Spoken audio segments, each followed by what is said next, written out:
Let's go on to the next item.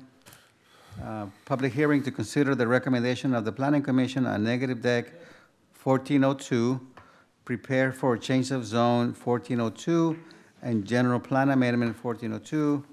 Negative deck 1402, analyze the environmental effects resulting from change of zone 1402 and general plan amendment 1402. My tongue is twisted now. So, presentation by our planning director. Thank you. Honorable Mayor and members of the council, the project before you is a request to rezone a partial property that basically what's going on is the front half of the property is commercial and the east half of the property is residential. So we're trying to correct the zoning. Again, the front part is heavy commercial and the east of the property is single-family residential. The applicant has applied for a change of zone from R1, single-family residential, to CH, heavy commercial, which would be the same as the front portion of the property. The general plan amendment is required in order to change the land use from low-density residential to general commercial. At this time, the applicant is not proposing any construction improvements to the site at this site. And we do have the property owner here in the audience to answer any questions. Again, the application was submitted by Animal Health International. And once the application was processed, Animal Health International requested that the public hearing that was scheduled for September 9 be continued to December 9. In the interim of that period, the ownership of the property changed hands. So now the property owner is the Bertuzzi family. The project site is located at the northeast corner of Imperial Avenue and Highway 86 and Villa Avenue extended to the east. It's approximately 2.67 acres. And if you recall, the building has been vacant since and has been red tagged since the 2010 Easter earthquake. And this is the location of the property. Okay. The uses surrounding land uses are to the north, a mini storage facility, to the south, what used to be the ICE facility, to the east, residential, and to the west, of course, Imperial Avenue and Highway 86.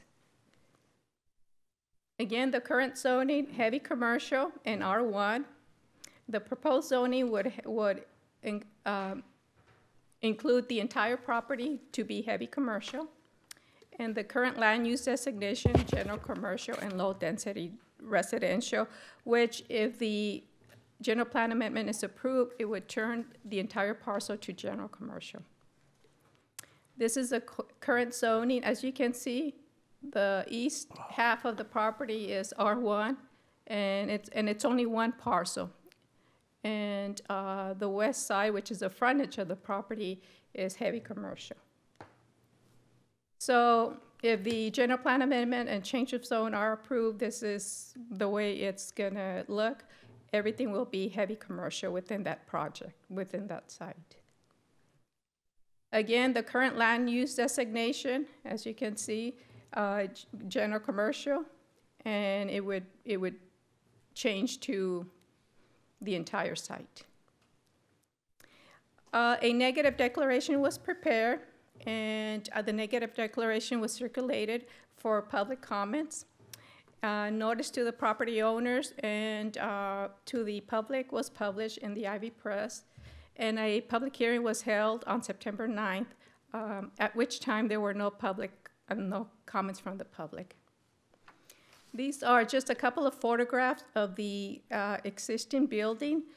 The new property owner has really cleaned up the property. It looks nice compared to the way it was. And this is the back of the existing building. So at this time, staff is recommending that you open the public hearing and that 3 actions be taken: the adoption of the negative declaration, the approving of the change of zone, and the approval of the general plan amendment. Thank you. Thank you, Ms. Vika. Before we open the public hearing, let me see if there's comments from the council, but I do have some questions, Norma, on. Wait, while she's, can you go back to the aerial view that shows everything existing? There, perfect, thank you.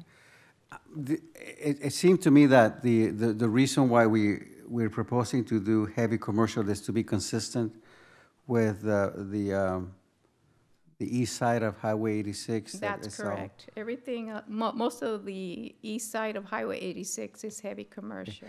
And because that, to me, it should be more of a general commercial area, which is what's across the street on the west side of Highway 86. Did we evaluate what would be allowed or not allowed under a heavy commercial zone versus a general commercial zone, and determine whether those are the kind of uses that we want on Imperial Avenue, or by definition would be excluded under a general commercial designation? Yeah, most of the uses allowed in the general commercial, the difference between the general commercial and the heavy commercial is that there's a handful of uses that are allowed by right in the heavy commercial.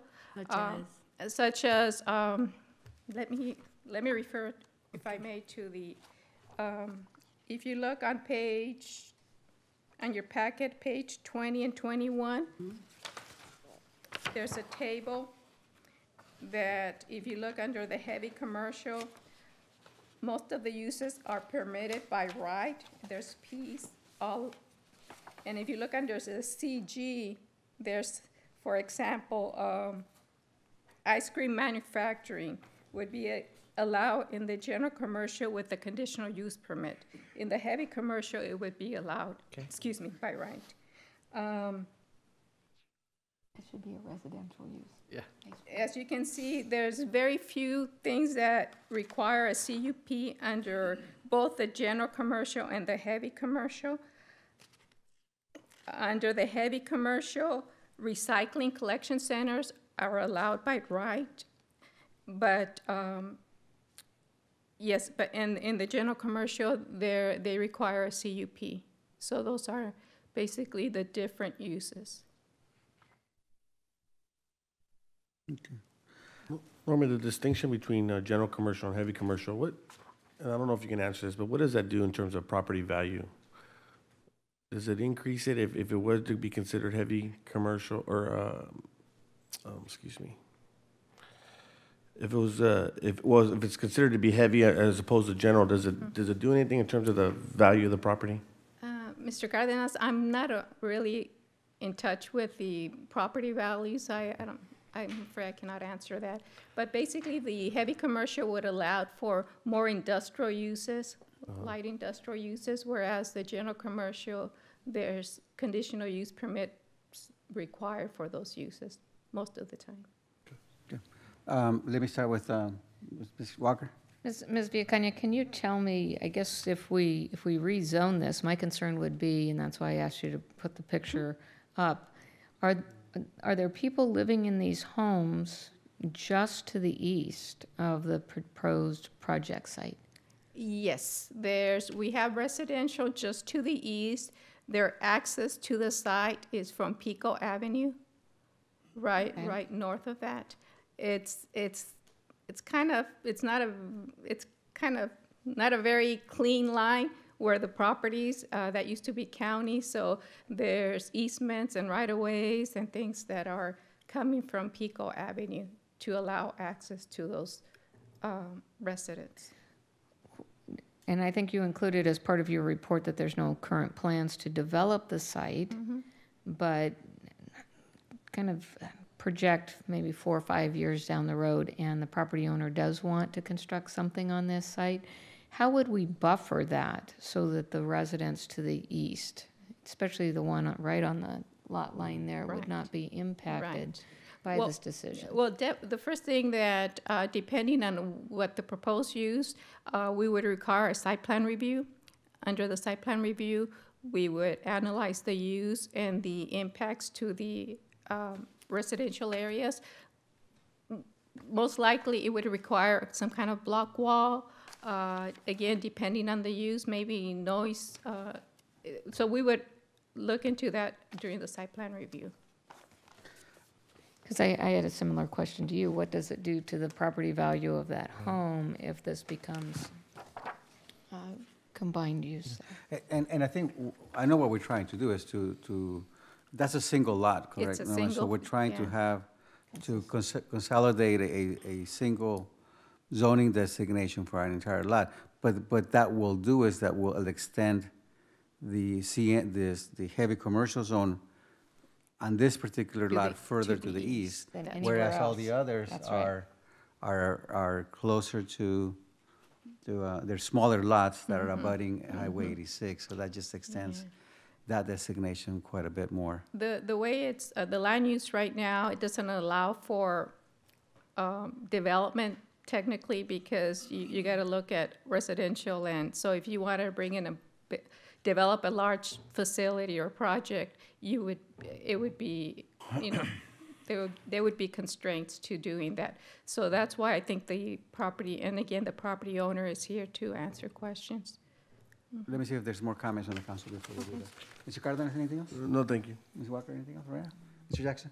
Yes, Mr. Mayor. I think I kind of share maybe same concern that our mayor brought up, or maybe I do, is I'm not sure that I'm in favor of the heavy commercial as opposed to if we're going to rezone. I think it's our responsibility to look ahead. And as we see development with the new stores at the old Walmart, we see some of the development with the townhouses behind Town Center. The development that we're getting is top-notch development to the north of our city. And if you start looking forward, you start saying, how do you want Imperial Avenue to look? And I think, this might be 5, 10, 15 years down the road, but I'm looking at some of the things that are permittable under heavy commercials, such as storage units, rentals, storage facilities. Well, there's one right next door, but some of these things, we might want or I think I would like the ability to have it under a conditional use permit where at least it comes to us and we can sit here and debate if that's the use or if that's what we want our main corridor to our city to start representing.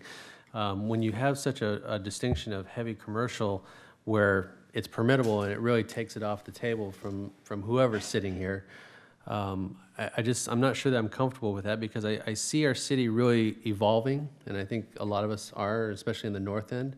And I have some issues with the fact that some of these things might be able to come in without any kind of conversation or input from whether this council or future councils or even the public.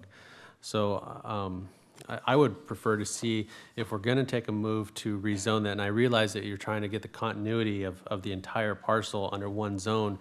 I would be more in favor of looking, much like what we did with the downtown commercial, where we did the 4th Street corridor. We changed that to eliminate some potential kinds of development. I really see Imperial Avenue as very much the same, looking to get general commercial all the way along that corridor. That's my feeling. Thank you. Ms. Sanders? Thank you, Mr. Mayor. I must say I share that sentiment, and I don't know if the applicant would be willing to do a general commercial. One of the things that concern me, if you're having the residential individuals to the eastern portion, to have something like a recycling thing, they are very noisy. Mm-hmm. The ones that I've seen are very noisy. So I'm thinking, and even though you have a block wall and all of these other things you were suggesting, I still think it may pose a problem. And then access, that's another problem for those individuals that live there. If the applicant would consider a general commercial versus heavy commercial? We'll ask the applicant in a minute when we open the public hearing. Any additional comments, Ms. Sanders? That's the No? only comment. Okay, Mr. so Mayor. let me open the public hearing to the public, and we'll ask the proponent to comment on our comments. Mr. Reducer, please. City Council members, my name's Giovanni Bertucci. At this time, I really don't have anything in mind for the property at all. As far as general commercial, that's what's all along that corridor there. And that's what, I was actually buying was for the general commercial rather than the other. I mean, I haven't really given it that much thought yet since this came up tonight. So, there's not much I can say right now because it's just so new, and I'm in the process right now of fixing the building because it's been damaged by the earthquake. And I have a structural engineer on that now, along with a contractor. But I don't know. It's been going forward as a heavy commercial, so that's what I would like to see. And I don't know what else to say at this time. So would you have any heartburn over if the property was rezoned to general commercial as opposed to heavy commercial? Are they gonna rezone all the rest of that? The other, what you're talking about, just the commercial? I don't think, it wouldn't have to Are they gonna be, change that whole corridor there into general commercial? it wouldn't be city initiated. The applicants would have to come in and initiate those zoning designations Yeah. if they desired. Well, I mean, I just don't think it's fair to have all that heavy commercial and then to have the one piece now changing for something down the road 10 or 15 years. I mean, how long has that piece been there now? I mean, it's an ugly piece. It's been an ugly eyesore for a long time. And, trying to do something there, and I really don't know what I'm gonna do yet. I can't tell you any more than that. Okay. But, it's all zoned, heavy commercial. I think it's only fair if you're gonna make that general commercial, then they ought to make all the rest of that general commercial. Okay, thank you, sir. Any additional comments? Pardon? Any additional comments? No, Okay. but when I'm done, if you could help me lease it, I'd appreciate it. Thank you, sir. Any additional comments from the public? Okay, if not, we'll close the public hearing, bring it back to council. Mr. Jackson? Yeah, thank you, Mr. Mayor. I definitely want to commend you, Mr. Bertucci, on your efforts to clean up that building. And I know it had significant damage as well as graffiti, and you've done some great work in cleaning that up. Going back to a couple of my comments, and I understand your comments about fairness, but I think it's inherent to this body to think forward. And my thing is, I'm looking at some of these things that fall under heavy commercial. Hatcheries, poultry and fowl are permitted under heavy commercial, aren't permitted under general commercial. I'm not sure that any of those residents that are in the R1 section would like to have a hatchery. I'm not saying that you're going to put in a hatchery, but what I am saying is that public scales. I'm not sure that the residents would like semis to be going through that property if you were to decide that it would be financially beneficial to yourself to install scales for trucks. Auction houses that include animals. We could auction off horses and cattle. I realize that these are probably far-fetched for yourself, but when, at least for myself, when I look at decisions that I have to make and I have to feel comfortable with and I have to move forward with, I don't want people to come back and say, how could you have allowed something like that? Understanding that I know you're probably not going to put in a hatchery, I'm just saying is that my preference would be to move it into a general commercial. I realize we can't do that with all the properties, but as they come up, we can if they submit for any kind of permitting. But you have to start somewhere, and unfortunately it might just be your property, but that's where I would like to see us go. I think it'd be beneficial for you as a property owner to move into that area, and I think that possibly that might be I don't know, it's your business, it might be a good business decision, it might not be, but I can't in good conscience make a decision to allow the potential for things of that sort, being that this is a major corridor on Imperial Avenue and that there's significant R1 behind it. That's just my comments. Thank you, Mr. Jackson. Well, Okay, let me go ahead and open the public hearing back again. Go ahead, sir. thank you. You know, the entry isn't very big coming into that thing to begin with. I mean, that, the state's got that pretty well controlled there in the front, so, I mean, how are you gonna go in there and build some giant commercial deal and not have the ingress or whatever, you know, coming and going there in the front? That's a major thing. So you're not gonna be able to put anything there that's any giant thing unless you have another entry coming in somewhere from the back or somewhere else. Potentially. Thank you, sir. Ms. Anderson, any additional comments?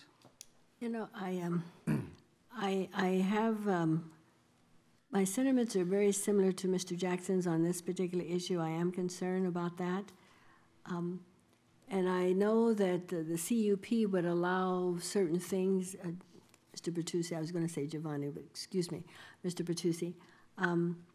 I know CUP would allow perhaps for some of these things that are not necessarily listed that we may not at this time be willing to move forward with. And since you don't have an idea, at least from what you've said, you're not quite sure what you want to do with that parcel just yet. I still believe a general commercial might be something that we could move toward. And as Mr. Jackson suggested, and as the property owners come in later on, we will be able to address their concerns. Thank you, Ms. The Anderson. only offer I've had so far has really been somebody had called on an appliance store that they were interested in putting in there, some type of appliance store. And I really haven't been able to get together with a real estate agent yet on that, so that's all I know. I don't have any plans, I never have had. I just bought it because it was a good deal and thought I'd try to do something with it, that's all. Well, we commend you for your efforts to try to help us along that corridor. Thank you. Okay. Ms. Cardenas? You know, I just wanted to be clear on the action that's before us. So the action is that we would rezone it. What if, is the other action item that we just stay status quo? What would happen if we would just stay status quo? Then the property will remain with two zones, the heavy commercial along Highway 86, and the east portion of the lot will remain residential. And It's going to be very, very, very difficult Yeah, to you can't do develop it. anything. So, But that's a good question, though. Ms. Baker or Ms. Vicaña, let's say hypothetically that the council would prefer to rezone that as a general commercial zone. What kind of action would we have to do to get that? We have to deny the resolution as presented and modify it, or will this have to come back under a different resolution? We'd probably have to go back to the planning commission. Yes, the project description would change, so most likely you would have to deny it and come back to include the general commercial also for the front portion of the property. Because now we're gonna do the entire property. Right now, we're just doing half of the property. So if we were to go general commercial, it would entail the entire parcel. We'd have to redo the environmental. The environmental document. Yeah, the environmental document, we would have to reanalyze the entire property rather than Okay, just. thank you. So that would, I'm sorry, Mr. Would that mean the environmental document that we currently have before us would be incomplete because we didn't take into consideration that? And because we basically analyzed it under turning into heavy commercial rather than general commercial. Did that pose an additional cost to the applicant? No, that wouldn't have to be, because that's. Well, the I'm way this- asking for the environmental document, would that pose an additional cost for the applicant? Well, the environmental document was conducted in-house, however, there is a fee, staff time, and there is a fee for the environmental review. If I may, what we still desire to have the owner agree to that. Otherwise, it would be initiated by the council, and that triggers other issues. In other words, it'd be like forcing it onto a property. So this is something that the owner would want to have happen. Okay. For you to take that front portion and downzone it to CG. then we're in a dilemma. I'm just cautioning you on that. I guess the question would be, is Mr. Bertucci He's not. acceptable of that, or would you be opposed to that? Opposed to that. So if we, Let me ask you something. Well, maybe I'd have to ask Norma, but it's zoned residential in the back, and I think it's R1 maybe, I'm not Yes. sure. Can that be changed over to R3 if we just leave it the way it is? Are you talking about just the Just- section that is just the currently back part. residential? Just leave the front the way it is, and then just go with an R3 zone in the back where it's, I don't know what the general plan amendment is for that property. that whole section's R1. It's something that, I mean, we can process the R3 designation, but I think you would still have the same constraints in developing your property because No access. you're gonna have residential on the east side and commercial on the west side. So it would be the same constraints as having R1, basically. Unless Yeah, unless you you split the lot. lot, right. However, that east portion of the lot would be Landlocked. landlocked. Mr. Bertucci, I think, first of all, I agree with the comments that were made by Councilmember Jackson and Sanderson, that personally, I believe that a general commercial designation would be best for our frontage area on Highway 86. Acknowledging that you said that you really didn't look at that because that was not on the table before, would you be amenable to consider that? And then come back in our next council meeting and tell us your perspective on rezoning this general commercial versus versus heavy commercial?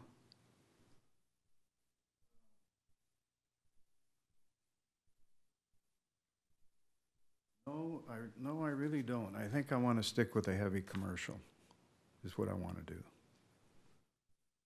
Okay, thank you, That's my sir. plan. All right. Thank you, sir. All righty. So, Ms. Baker, can you try for us the options that we have then, given the comments and concerns that we've expressed? You can either approve the resolution, which is staff's recommendation, or you can reject the resolution. Okay. You can not approve. Yeah, can I ask a follow-up? In terms of the CUP, it's just say hypothetically, Mr. Bertucci does sell the piece of property and somebody wants to open up a hatchery there. Can the CUP safeguard, or can the CUP act as a safeguard from preventing somebody from opening a hatchery on that piece of property? Not in heavy commercial. I Heavy think it's commercial is- allowed by right on heavy commercial. Yeah. Now, the CUP, anything with the CUP, we have a more discretionary review and we can set more conditions. Also, under the site plan review, there's gonna be issues with having a buffer between residential and the commercial business. Not only a block wall, but distance depending on what the use will be. If it's something that creates noise, there might be a large buffer that would be required, and that would be determined during the site plan review. Yeah. Now, if we were to reject it, if it hypothetically were to be rejected, then it would just stay as heavy commercial and R1. That's correct. Okay. Let's go ahead and finalize, unless any other comments? I'm still inclined to say that the heavy commercial designation is not the right commercial designation that we want to see along Highway 86, recognizing that the entire east side of Imperial Avenue is heavy commercial, but I think that as we move forward, we'll have an opportunity to perhaps change that. I'm not a real estate appraiser. I don't know how different commercial zoning designations affect property values, and do not mean to imply that. It's just, to me, logically, the general commercial zone is better suited for this property. There is a potential, especially with a large property like this, to bring, a heavier commercial, more industrial type usage that I think is going to impact residences on the north and east of that. So for that reason, I'm not inclined to approve the resolution, but that's only my view. I don't know if council has any additional comments. I think, Mr. Mayor, you've heard my concerns, which mirror the ones that you've just expressed. I would echo that, Mr. Mayor. And I would also echo that. I do, again, and I know you've heard this, Mr. Bertucci, but we do appreciate everything you've done on that piece of property. And if you were to maybe reconsider maybe general commercial or maybe that opportunity, then you would bring it back to the council. But I am in agreement with my colleagues as well, sir. How much time do I have to,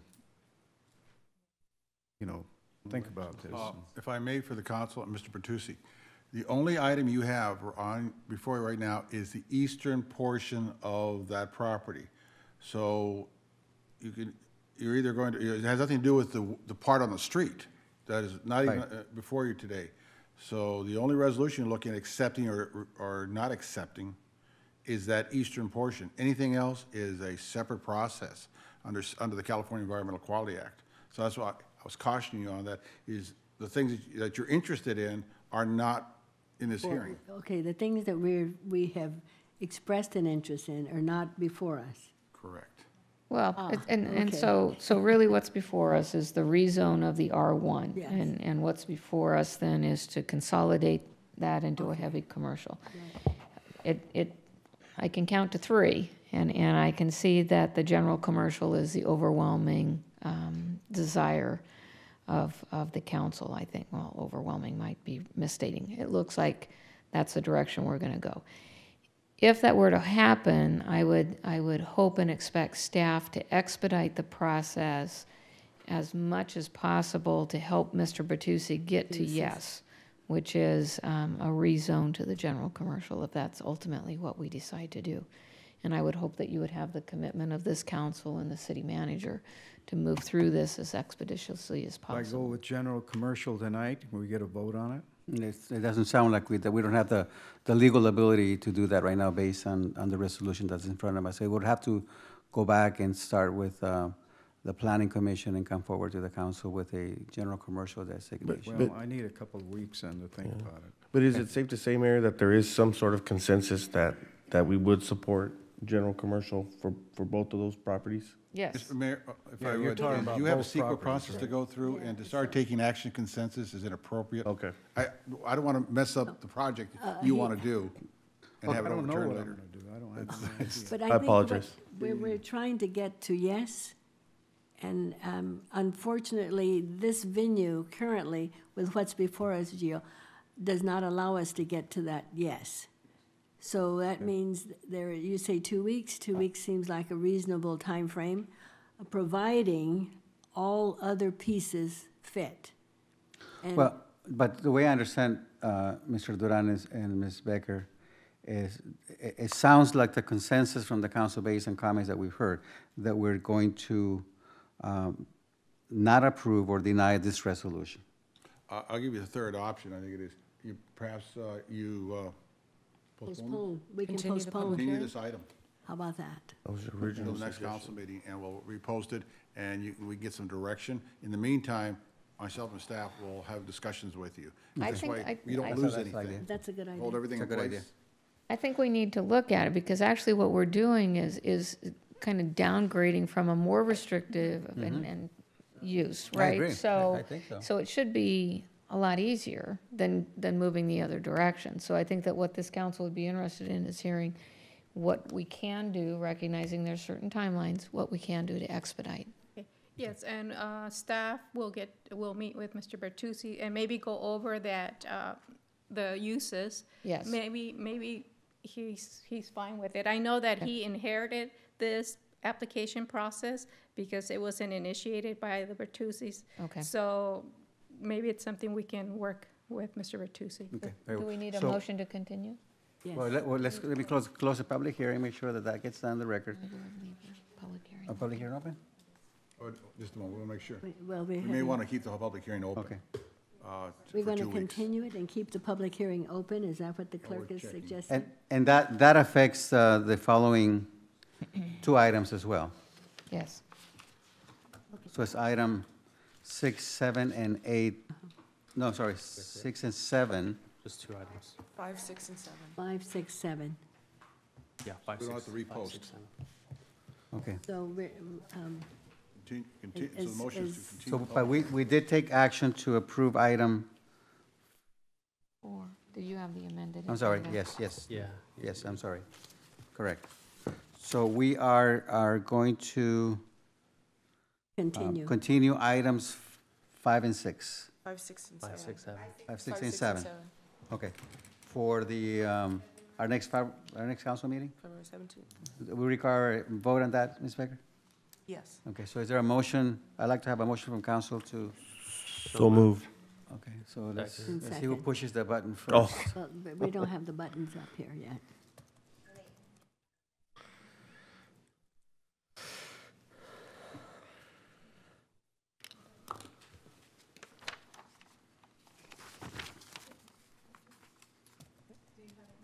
No? It says vote in progress, but it doesn't give us the buttons yet. That works, I think.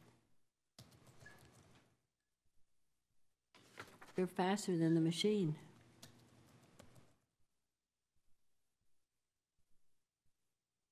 Can we just vote by voice?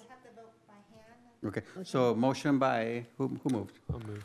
Motion by Mr. Jackson, second. Second. By Mr. Cardenas. All in favor, please say aye. Aye. Aye. Opposed? None? Abstentions? None? So, is that, are we okay, Ms. Caldwell? Okay. All right, so we have completed item 8. Let's go ahead and do item number 9, Does Mr. renaming Matusi of know what happened? a field on Swarthart Park to Kiwanis Field. Presentation by our, Well, our community service director is actually at a program for the CHAMPS program over in Los Angeles, so she's not available. So- The request before you is from Kiwanis, and I'd like to defer to the proponents, it's an S on the end there, is the ball field, which is on the corner of 4th and, You talking to all three of us? which street is it? I forgot. Euclid. Euclid. Drew a blank.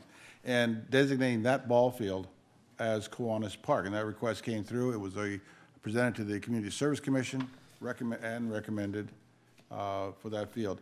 This is an organization that has done well in supporting some work in that field, and they also, I know, meet in the area. So there's a recommendation of staff based upon the CSC recommendation that this come forward. I guess I'm looking to at least two council members they'd like to speak to it. okay, thank you, Mr. Duran. Mr. Jackson? Sure, I'll speak to it.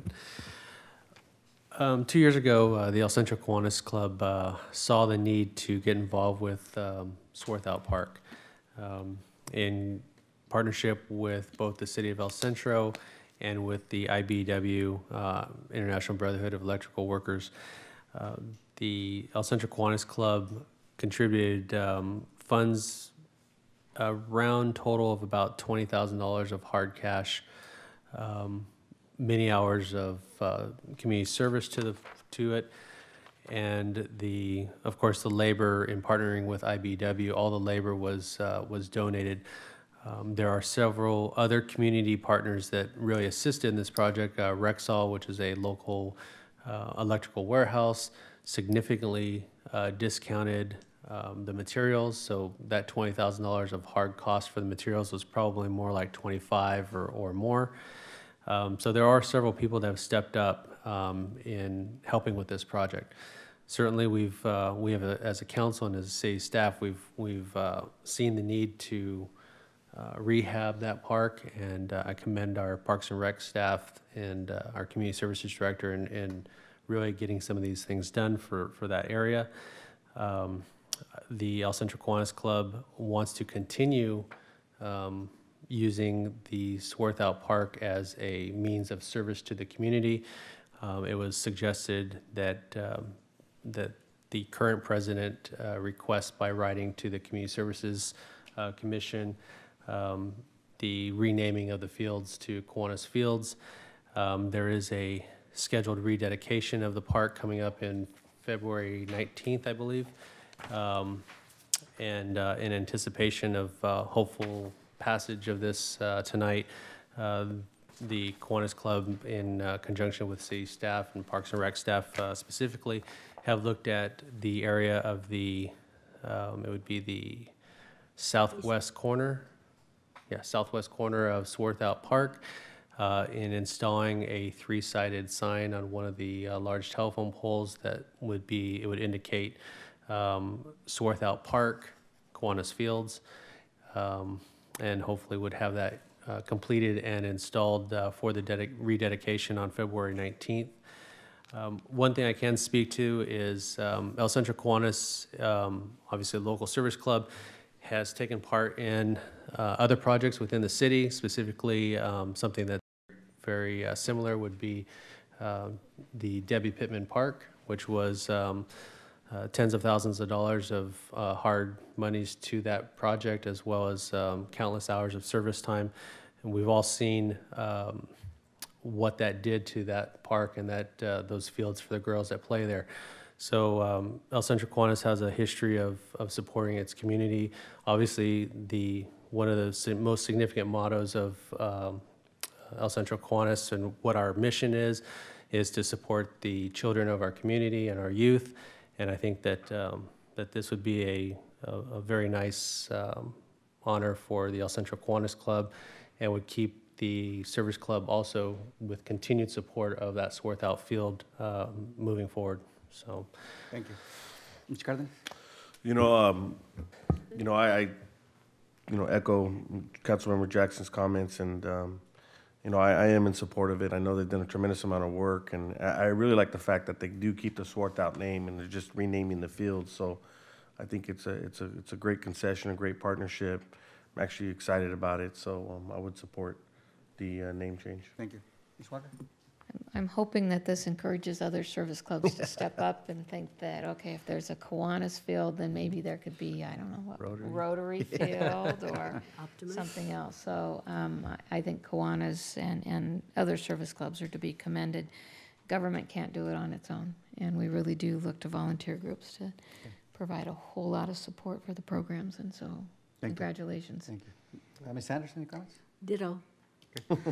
Well, I have to say that I had my reservations at first. I had to admit that I really had to think about it, but I think what pulled me over to the side of agreeing to this is the continued support that Kiwanis would have. So bearing their name, I'm sure that they're gonna wanna keep it clean and green and all those things. So that's what sold me for that. So I'll be supporting that motion as well. So can we get the Voting We'll need buttons. to vote by hand, By hand, unfortunately, okay. the machine. Okay. So is there a motion to approve the naming of a field at Swarthout Park? So Kiwanis moved. Field? Moved by Mr. Cardenas. Second. Second by Ms. Walker.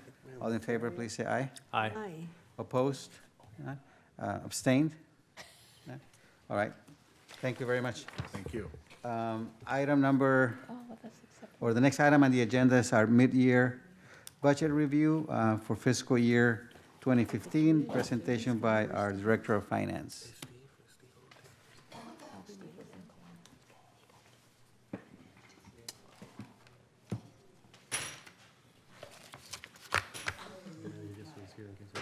Oh, yeah.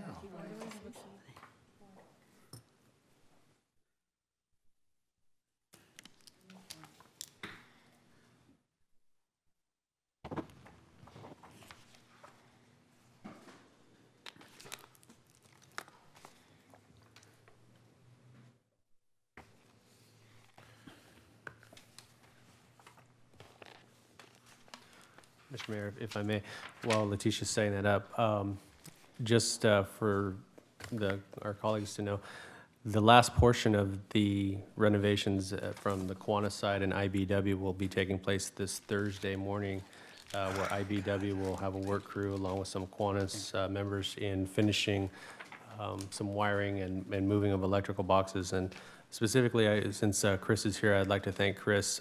He's been instrumental in really being a great liaison between the city and Kiwanis and IBW. We've had many, many trips out there, and sometimes they're last minute, and I appreciate his availability, and thank you for your work on this project. Thank you. Thank you. Ms. Leti Salcido? Yes, let's talk numbers now. As Good long as they're evening. good numbers, that's Gets all okay. excited about numbers. Oh, yes. Good evening, Mayor and council members. Welcome to our mid-year budget review. Today, we'll be reviewing the results of financial operations for the first 6 months of the fiscal year as of December 31st, with 50% of the year elapsed. Our review today will be of the general fund, revenues and expenditures, fund balance, challenges within the general fund, and then water, wastewater, revenue and expenditures to date. With regards to the general fund revenues, we have received as of December 31st, $7.5 million. That's 26% of the total amount budgeted in revenues for the year. Revenues are below the 50% mark, normally what we would like to see at December 31st. But the reason is that some of the major revenue sources come in during the second half of the year. For example, we have the triple flip and the motor vehicle license fee, which came in January, for a total of $3.2 million. Individually, for property tax, we're at 59% as of December 31st. That is approximately $83,000 higher than the amount we received last year during the same time period. For sales tax, again, and motor vehicle license fee, those are the revenues that normally come in during the second half of the year, the triple flip and the motor vehicle license fee, so those percentages are lower. TOT, with regards to all of the revenues in the general fund, TOT is the one that I noticed. I did notice that it's at 31%, and it's almost $155,000 below what we received during the same time period last year. Overall, the percentage, the 26%, believe it or not, is normal, somewhat normal, because some of the other revenue sources came in higher. So balanced it out. Our TOT was down, but some of the other ones were higher, so it kind of balanced it out for the first 6 months. Salcido, I find that kind of perplexing because, I mean, what we hear so often is that it's almost impossible to get a room in the city of El Centro. We also, doesn't this come on the heels of the audit that we did, where we thought we would get better reporting from the hotels with regard to occupancy? So I'm perplexed a little bit by that percentage. But Mr. Mayor, if I may piggyback up on that question or statement by Ms. Walker. TOT is calculated based on the number of days, not if individuals come and stay 2 or 3 days, or what is the length of stay for the TOT tax to actually trigger? I believe it's over 30. 30 Oh, it's days. under 30. Under 30? Under 30. Okay, but It's a per-day fee. it's a per-day TOT fee. is a per-day I know it's a fee. per-day fee, but when it actually triggers for them to report out, is it every day they report? Oh, how often do they pay? Yes. Oh, they pay once a month. Once a month? Once a month, Okay, yes. okay. But Ms. Salcido, For if the you would go previous ahead and one. talk about your, you surveyed some of the users. Yes, well, Operators. that was exactly the same concern that I had. I was wondering what the situation was. In my office, I hear from the auditors that come in, from the consultants that come in, that say they can't get a room, it's really Right. hard, you have to book far in advance. So what we did, we talked to several of the hotels to see what their opinion was with regards to the situation, and what we heard is that there is a decline in occupancy as a result of projects that are being completed, some of the solar projects, some solar projects. And I had some of the hotel operators even give us the number of hotels that they were renting in the past versus what they're renting out now. And they all pretty much said the same thing. It's these projects that are being completed, and we don't have the occupancy that we used to have in the past. And again, last year our revenues were normal. It's just this year, the first 6 months of the year. So maybe it's just a new thing. Interesting. Yes. So then we go on to, TOT, other taxes, business license, franchise, those come in. For example, business license, we're reflecting only the first 4 months. 5 months, as the last month comes in January. Building-related fees, with building-related fees, we're at 82%. We did really well, and this is one of those revenues that is balancing out the declining in, for example, TOT. With building-related, that was a one-time engineering fee for an off-site improvement that came in during the first half of the year. And therefore, we have 82% of the revenues we budgeted. For service charges, we're at 59%. Those look good. Grants and other agencies at 31%. When it comes to grants, a lot of the reimbursements come in during the second half of the year, as that's when the projects are completed. With fines and other revenues at 19%, that's low. But however, this category includes the revenues that transfer in, that is to cover the Crookshank project. Therefore, without the Crookshank allocation in the budgeted amount of $7.1 million, the percentage would be 44% and more in line with what we expect during this time of the year. Overall, 26% of revenues, yes. Letty, on the building-related fees, does that mean that our projected revenue for the entire year is going to be more than what we initially? Or was it something unusual that happened the first 6 months of the year? I did a review, and it's a one-time engineering fee for an off-site improvement, let me see, town center. So yes, it might be a little bit higher. Okay. It's not going to double. Yes. It's not going to double. No. What was that one-time fee? Do you have that number? It was the majority of it. I don't have it with me. It's a one-time engineering fee, you know. All right. It was the majority of.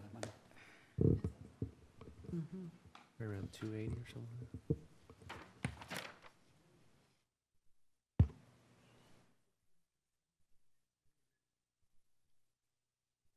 No, I just wrote what it was, 120,000.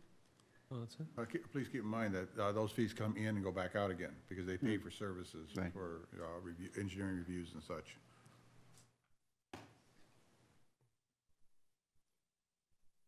A question, Mr. Mayor, if I may. I want to go back to the sales tax and the triple flip.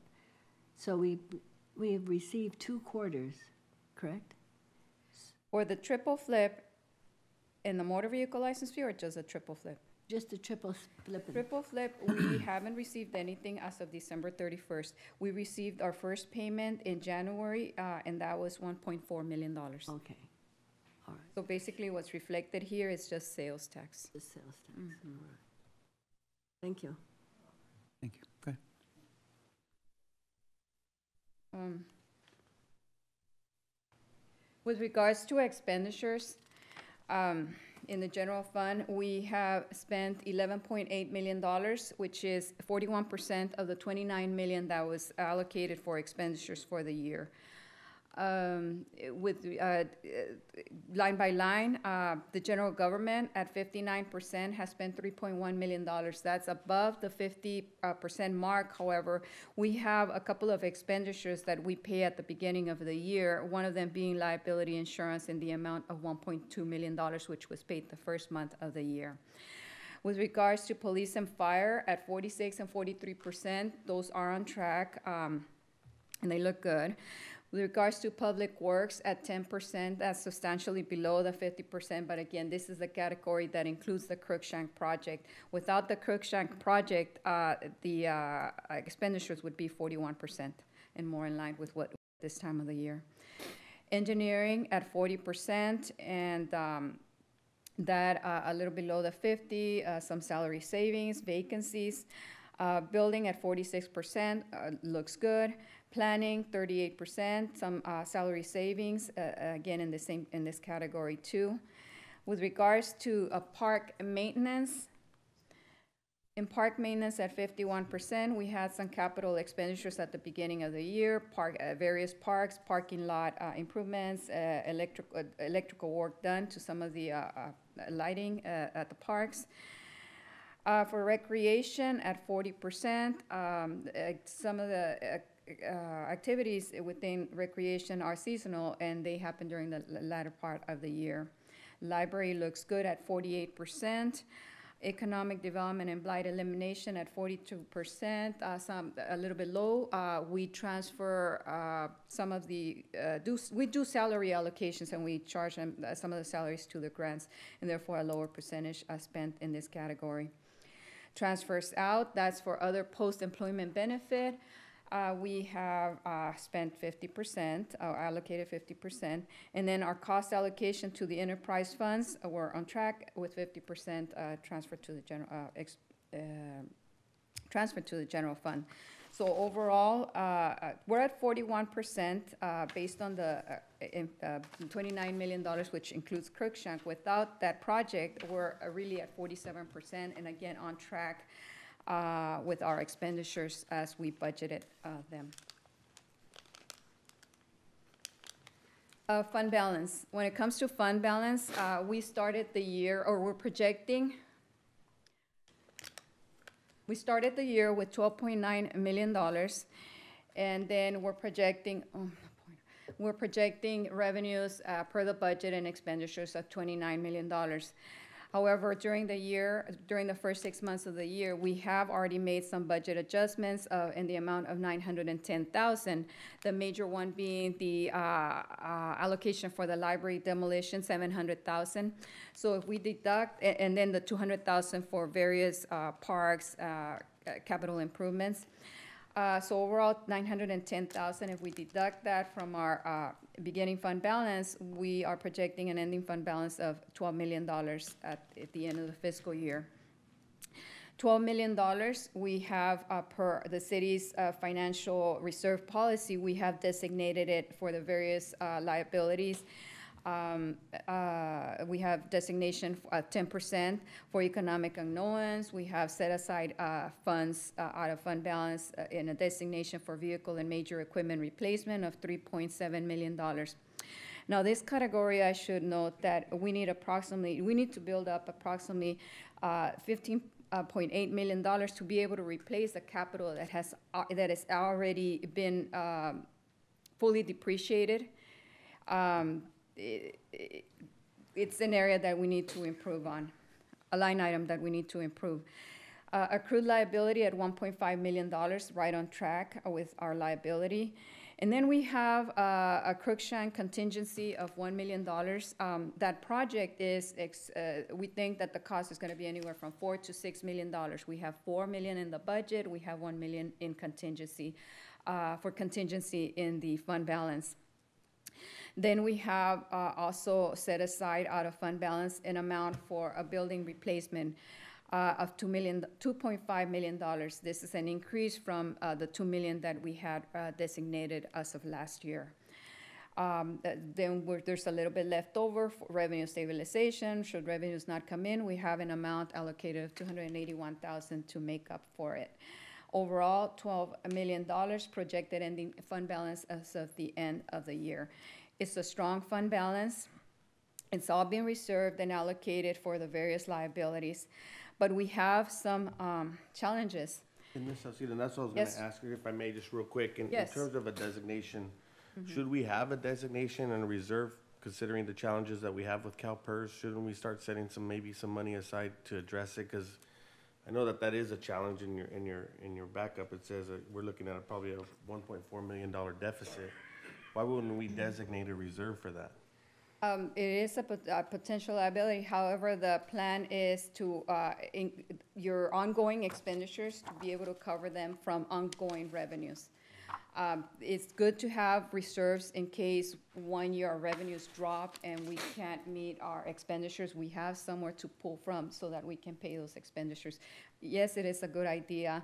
However, the best option is that our revenues are able to meet our ongoing expenditures and that we don't draw from that fund balance for our ongoing expenditures. And just one quick follow-up question. I know it's late, but just in terms of, there's been discussion about potentially equity studies and all this kinds of stuff. At what point do you believe that having so much money in reserve may be not appropriate, or is there some sort of or some information that you can give us on when is too much, or when do they consider it too much, or?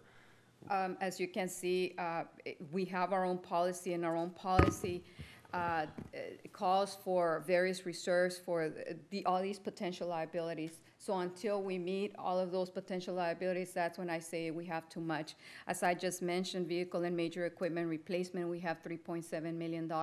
Our capital is fully depreciated, not fully depreciated, I'm sorry. It is at the last, I believe, 16% of its life. It's approximately $18 million. $18 million, and we're at the last 14% of its estimated remaining life. We have the accumulated depreciation. That means that it's been fully depreciated by $15 million. We need to replace capital in that total amount at some point. So this is not sufficient. When we completely have enough monies to cover capital, to cover all these other liabilities, that's when we have sufficient. And that's why I think would substantiate, having that CalPERS reserve or that designee. So if they were to look at some sort of equity study and say, okay, look, we are setting it aside, we are addressing the CalPERS, and these funding has been designated for CalPERS in the event that, that we have that substantial shortfall. You know, it is a concern, and if I may proceed, the point I was trying to make is, yes, we have a strong fund balance, but there are some challenges that are heading our way. And in preparation of future budgets, we're starting fiscal year 16 next week. I need to bring to your attention those challenges, and those challenges come in two forms. Some are capital projects, and some are increase in operational expenditures. It's very important as we move forward that we take into consideration what we have accomplished. We have a strong fund balance right now, but there's an increase in expenditures and some capital projects that might start eroding some of that fund balance, and so on. Anyways, the number one challenge is future capital projects. As you know, we want to build a police station, a new library. We need a new library.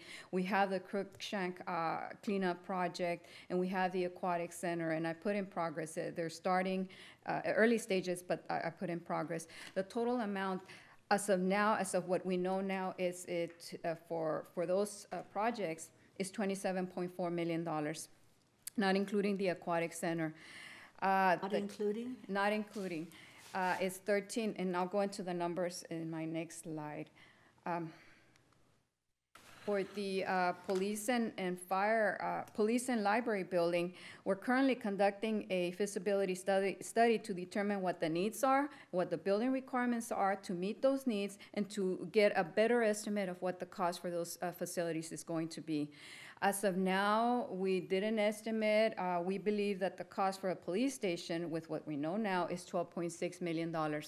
We only have available for that endeavor of specifically designated funds for police activities, $2.4 million out of impact fees and out of asset forfeiture. For the library building, we're estimating a cost of $8.6 million and we don't have any funds available that are specifically designated for a library.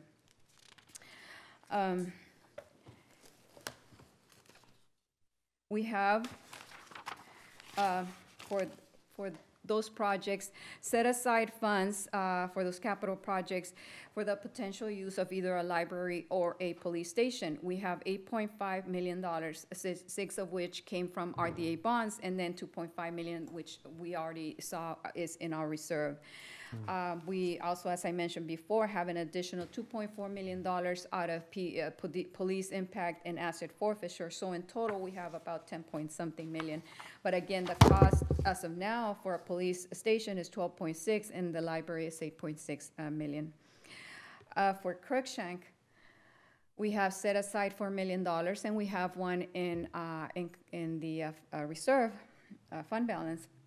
But again, the estimated cost anywhere from 4 to 6. If it turns out to be 6, that means that the other additional $1 million will have to come from the fund balance reserve as well. And then any cost overruns, fund balance reserve. The aquatic center, we are starting that. We have approximately $11.5 million for that project. But if there's any cost overruns, those will have to be covered from fund balance. So let's look again. Let's look again at our fund balance. I did mention that our projected ending fund balance as of the end of the year would be $12 million. If we take out that $2.5 million and use it to build, I don't know, police or library, and if we take that additional $1 million for, that is in contingency for Crookshank, we're gonna end up with $8.5 million in fund balance. That's before we have any potential overruns from Crookshank. Let's say it's $6 million, now that 8.5 is gonna be 7.5 million. And then that doesn't even take into consideration the aquatic center. If there's any overruns, that $7.5 million is gonna be lower than that. So I just see, you know, I see those projects and I see fund balance eroding. And that's a challenge. The challenge is new projects. The challenge is the increase in operational expenditures. And as a reminder, we survived the past recession where we lost $4.23 million in the general fund revenues. Almost 17% of our revenues were lost during the recession, and we were able to survive that with no furloughs, no layoffs, because one of the reasons being that we had a very strong fund balance. We need to, as we move forward, be ready and try to maintain this strong position, because we have other challenges facing coming our way. Other challenges being, for example, we have built a sports complex, but we are extending the hours, and that comes at a price. We did approve one position this year for the sports complex, but that's minimal. If we're going to extend hours, we're going to need more staff, and operational expenditures are going to increase too. So as a minimum, if we add 2 more positions for the sports complex, that's at a cost of $120,000. But that's not the only thing that we need to address. There's also the need, you know, in communications with our chief, there's a need for additional staff in the communications department, dispatchers basically. So at a minimum, 2 new positions, that's an additional $120,000 to the budget. The aquatic center, now those are immediate, so I put them under fiscal year 16. Then there's the aquatic center. The aquatic we're thinking it's going to be done and complete by fiscal year 17. We're estimating at this point in time that the expenditures from that will be approximately $600,000. And the way I calculated that is I went into some other cities' budgets, into their operations into their budgets for the aquatic centers, and kind of adjusted those numbers to our level of operations. So an additional $600,000 is what I have as additional operational expenditures and personnel expenditures out of the general fund. Is that a 12-month staffing where it'd be open for 12 months, or is it 8 months, 6 months? It's 12 months. I calculated on a 12 months. With half of that, $300,000 is still very substantial. We have a balanced budget, so anything above that, any expenditures above that have to be covered either by increase in revenues or cut somewhere else. Here we go. Here's the CalPERS major concern. That's a continuous concern and challenge for the city. Based on the rates that were provided to us in the CalPERS letter provided to the city as of October of last year, the rates are going to increase, and I had that on the agenda, but the actual cost is going to be $1.4 million within the next 3 years. Just in fiscal year 16, the estimated cost, increase in cost for CalPERS is $507,000. Then it goes fiscal year 17, another $500,000, and fiscal year 18, $427,000. Overall, $1.4 million just in CalPERS. The total from just these needed expenditures is $2.2 million within the next 3 years. That's not including any negotiated salary increases, no deferred maintenance, no CPI increases in operations to the other divisions.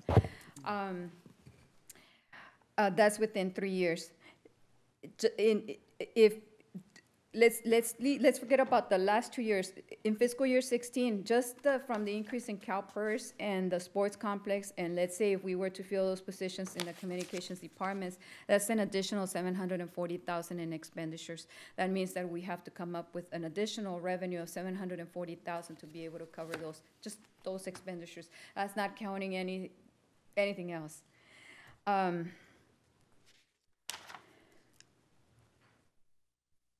So in summary, I guess what I'm trying to say is that we have a strong fund balance.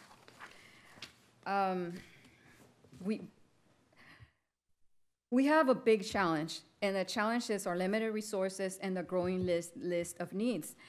It is critical as we move forward with future budgets that we don't overextend and that we maintain our financial focus by determining priorities, following our strategic plan, following financial policies, maintaining a balanced budget.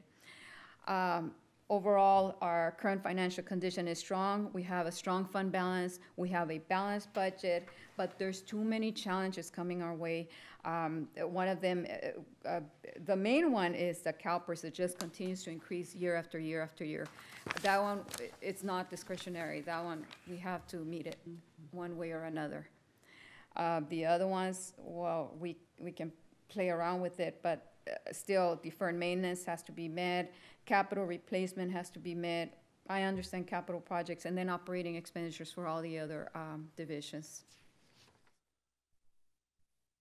Thank you, Ms. Salcido. Really could use a bit Got of the good water and news today. wastewater. I'm done with the general fund. So let me see if there's any comments as it relates to the Yes. general fund Yes. update. Is there a silver lining?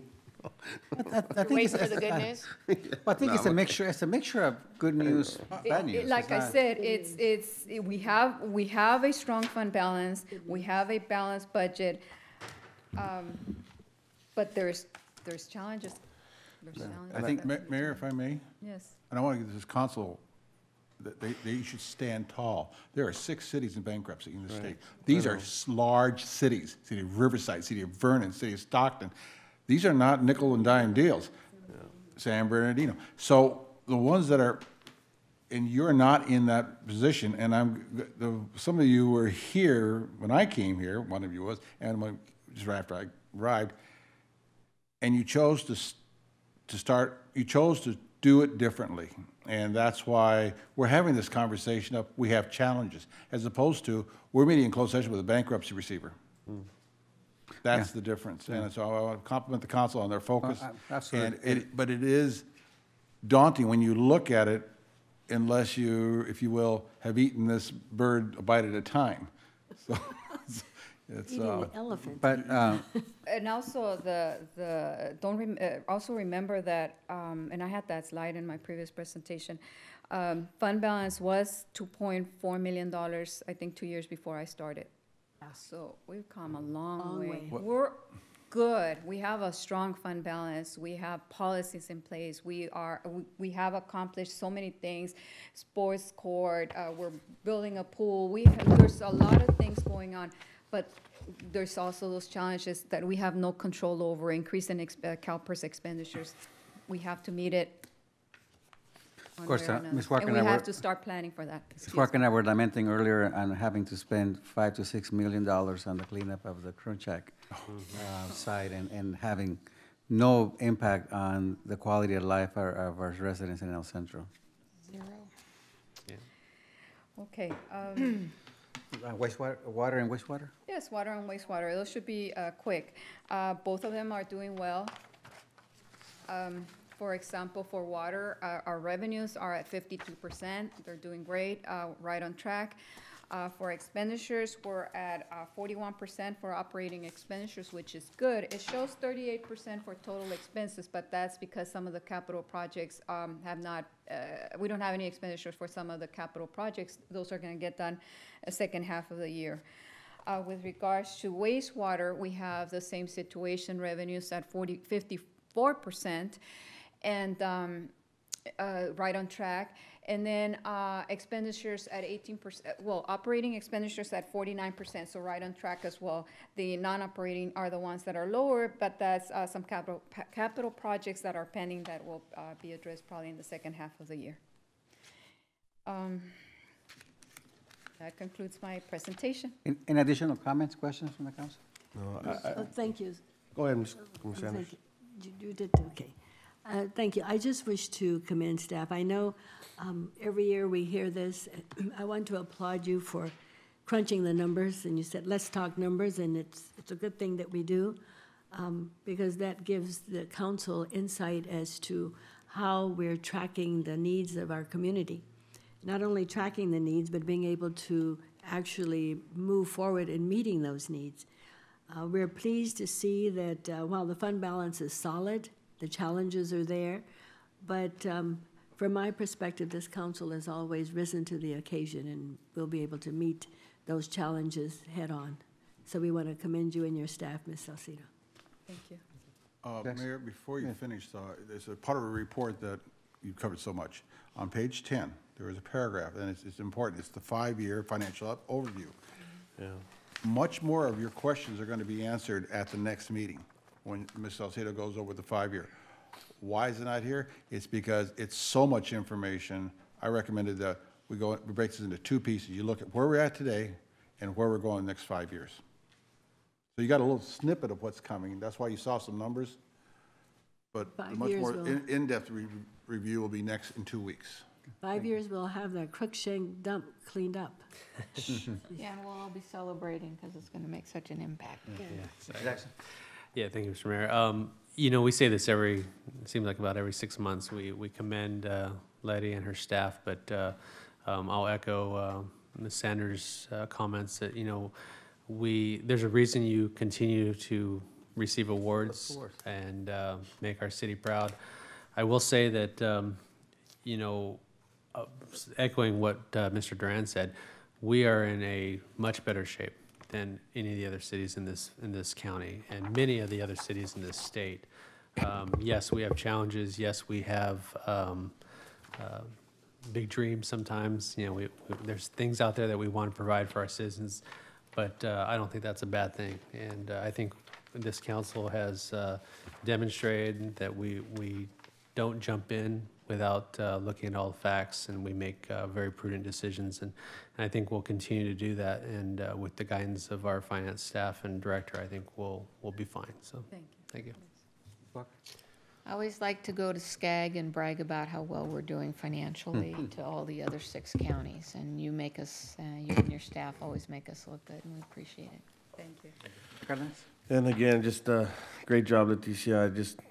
Sometimes I don't want to sound critical. I know staffing is just so important in Parks and Recs, but it's expensive. Staffing is just so expensive, and I'm just glad that staffing is on the radar. And you know, if there's anything we can do as a council to help, you know, just please don't hesitate to reach out to us. But I really appreciate these presentations. Thank you. Thank you very much. Good job. Thank you. Thank you. Okay, we have an informational item under successor agency. Yes.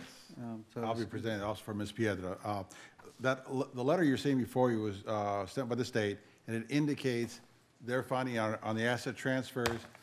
You'll see a number of transfers that were made, and then the state had them reversed.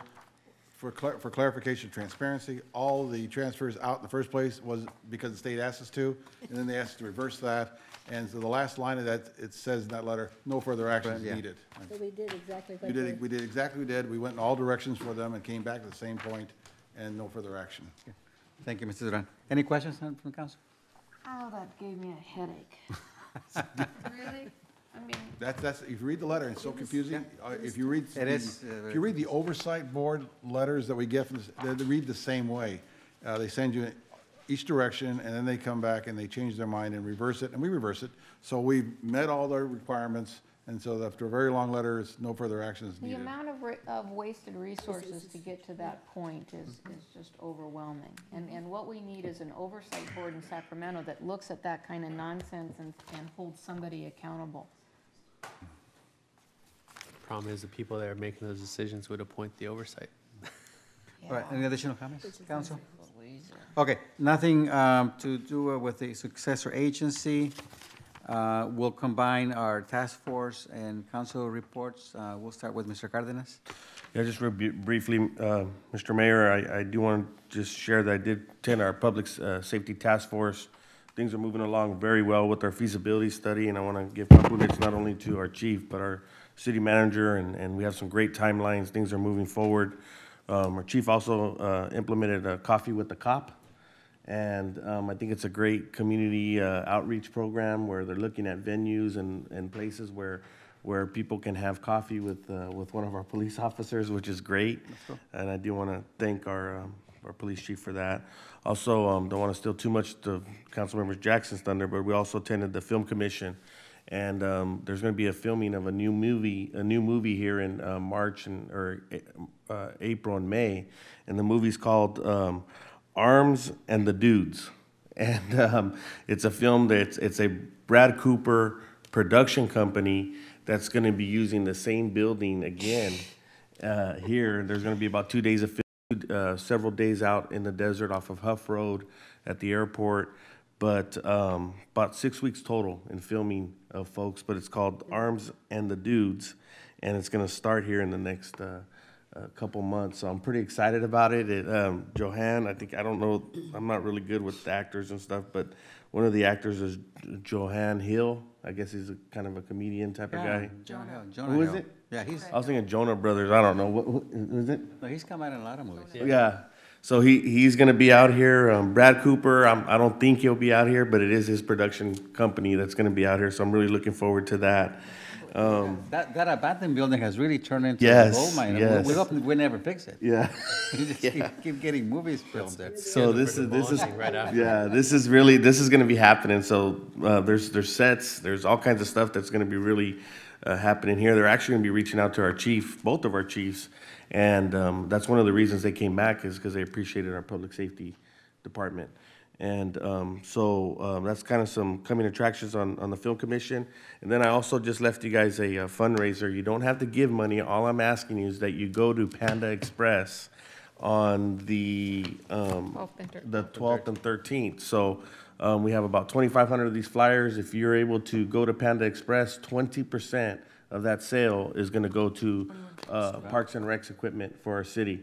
So we've put together this fundraiser. Please, please, please try to go to Panda Express on the 12th and 13th of this month. I think it's aligned with our payday, so it should work out nice. And I'll have some more out there. Thank you. Thank you, Mr. Cardenas. Maybe we have to order Ms. Walker? from them next time. I'd like to commend the mayor again on an outstanding State of the City address and the inspirational comments with regard to the initiatives during your term as mayor. I think that's very exciting. Later that same day, Ms. Sanders and I participated with staff in the Community Enhancement Task Force, and I think that task force just in and of itself gets so much done in that hour and a half. We move forward with so many initiatives and projects. It's really pretty cool. The K-9 thing was awesome. The skate park dedication.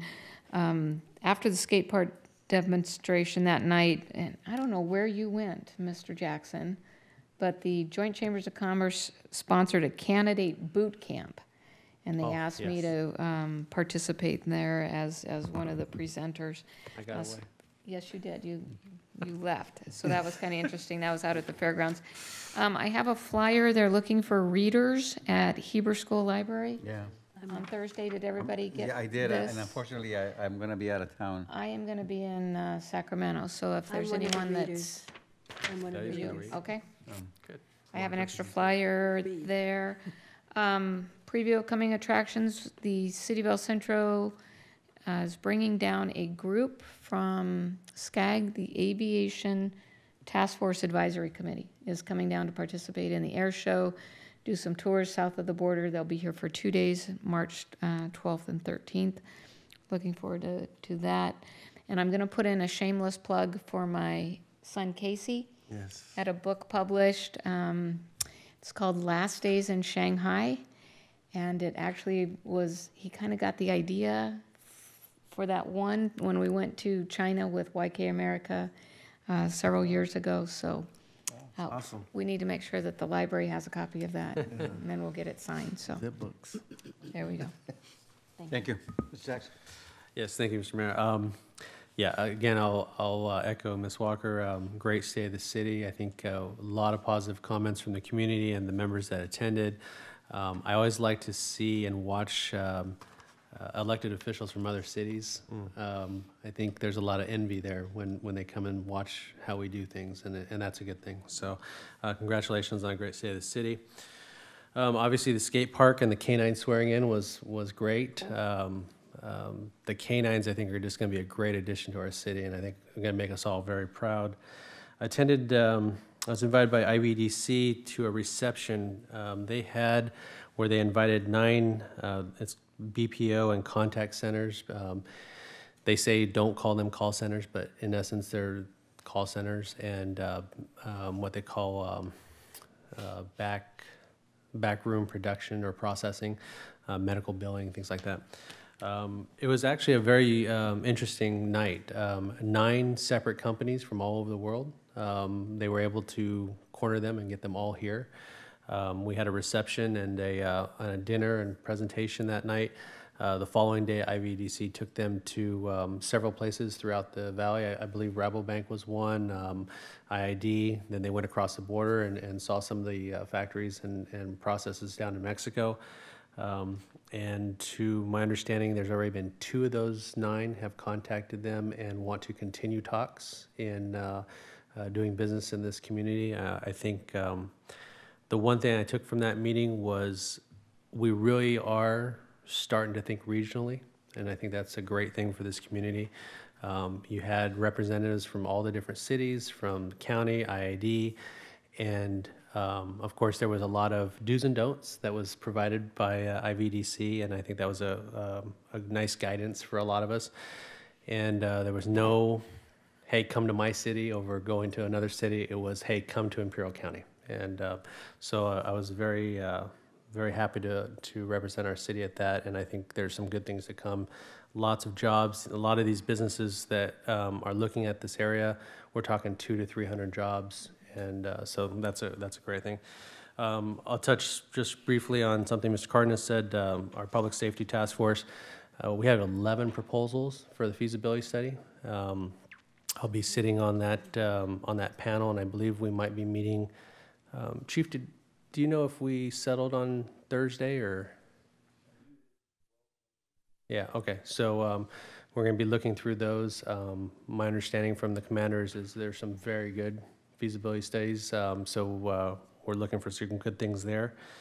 And again, Mr. Cardenas talked about the filming, good economic stimulus to the city of El Centro, and it just keeps putting us on the map. And we actually had the location manager from Warner Brothers here at the Film Commission meeting, and a question was asked of her. I think Mr. Cardenas asked the question of why Imperial Valley, why El Centro? And one of the first things that she said was the ability to work and get to all the partners, all the different people. Working in other cities, it's very cumbersome. And she says that they're speaking well of Imperial County back in Hollywood about how easy it is to come down and film. So that's certainly good news for Imperial County. Thank you. Thank you. Ms. Sanders? Thank you, Mr. Mayor. I'd like to first start with the hospital board meeting, and I think there's no need to report out. I did that earlier when we had Pastor Nunn here. Went to an NAACP dinner for MLK. It was a nice affair, and it was going to be utilized, the proceeds would be utilized for their scholarships.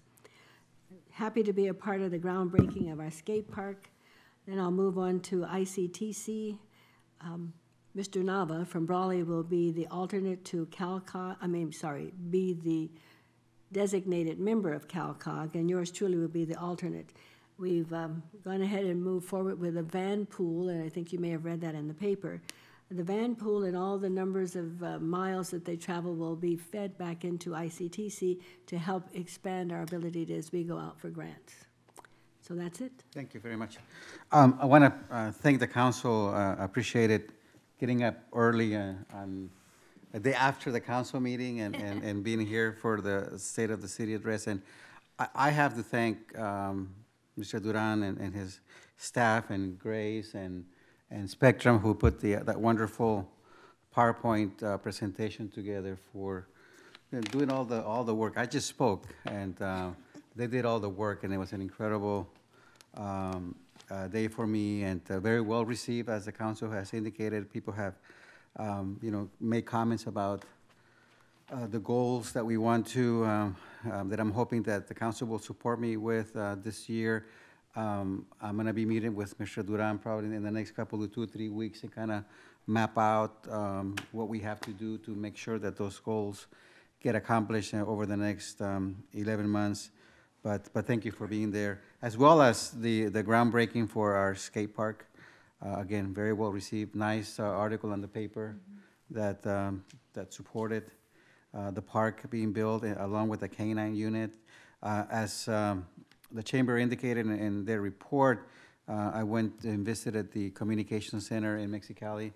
Wonderful facility, and as I mentioned, they asked me to come up with a venue to let the community know that this is available out there in Mexicali, because I didn't know. A lot of the stuff that they showed, the ability for people to call, there's a 800 number that people on the U.S. can call and report crimes in Mexico anonymously. Also, there's just a lot of things that I didn't know, and so I'll be talking to some people to see what's the best venue to have them come over and make that presentation on this side of the border.